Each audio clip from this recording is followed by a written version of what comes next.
एक गांव में जिसका नाम ढोलकपुर था, जहां दो भाई विशाल और विनीत रहते थे।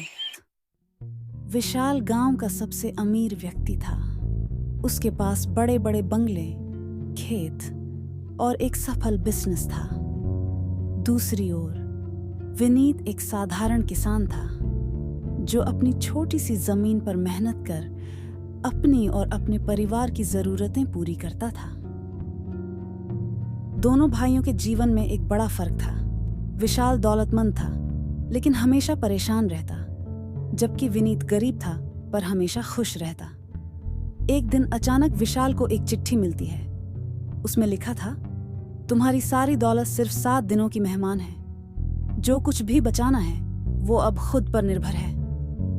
विशाल हक्का बक्का रह जाता है। क्या उसकी पूरी संपत्ति जाने वाली है? क्या ये कोई साजिश है या फिर एक बड़ी सच्चाई? विशाल को इस रहस्यमयी चिट्ठी ने बेचैन कर दिया। वो तुरंत अपनी दौलत की हिफाजत के उपाय ढूंढने लगा, लेकिन जितना सोचा उतनी ही उलझन बढ़ती गई। उसे समझ नहीं आया कि कौन उसका दुश्मन है और ये सब कैसे होने वाला है। उसी समय विनीत खेत में हल चला रहा था और बड़े संतोष से अपने परिवार के साथ समय बिता रहा था। उसके पास बहुत कुछ नहीं था, पर उसे अपनी मेहनत पर गर्व था। गांव वाले विनीत की सरलता और खुशी की तारीफ करते, लेकिन विशाल को यह कभी समझ नहीं आया कि बिना दौलत के कोई कैसे खुश रह सकता है।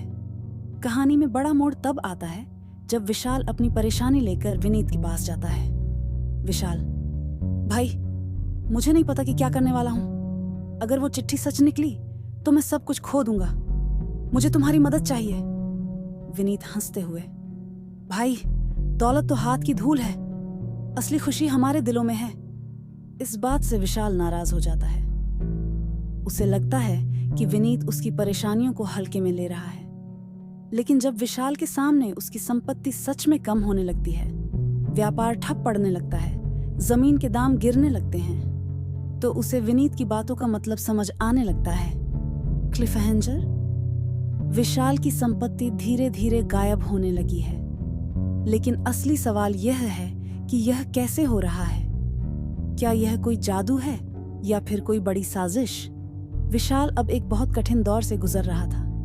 एक तरफ उसकी बची खुची संपत्ति थी, दूसरी तरफ उस संपत्ति का सही हकदार। विशाल अंदर से टूट चुका था, क्योंकि वह जानता था कि अगर उसने संपत्ति छोड़ दी तो उसकी सारी जिंदगी की कमाई खत्म हो जाएगी।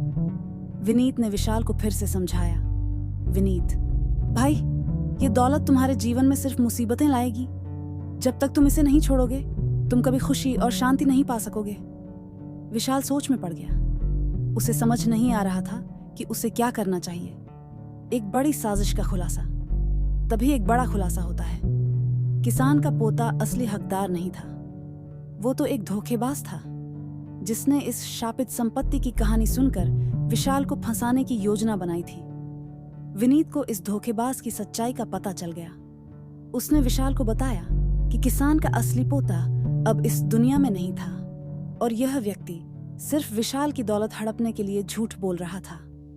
इस धोखे का पता चलने पर विशाल का गुस्सा फूट पड़ा। वह तुरंत उस आदमी के खिलाफ कड़ा कदम उठाने का सोचने लगा, लेकिन विनीत ने उसे शांत किया और कहा कि यह वक्त बदला लेने का नहीं, बल्कि खुद को सही दिशा में ले जाने का है। विशाल का अंतिम फैसला। अब विशाल के सामने सच्चाई आ चुकी थी। उसे एहसास हुआ कि यह दौलत उसके लिए कभी खुशी नहीं ला सकती, चाहे वो शापित हो या नहीं। उसकी असली दौलत उसके भाई विनीत की सादगी और खुशी थी, जिसने कभी धन की चिंता नहीं की और हमेशा संतोष से जीता रहा। विशाल ने एक बड़ा फैसला किया।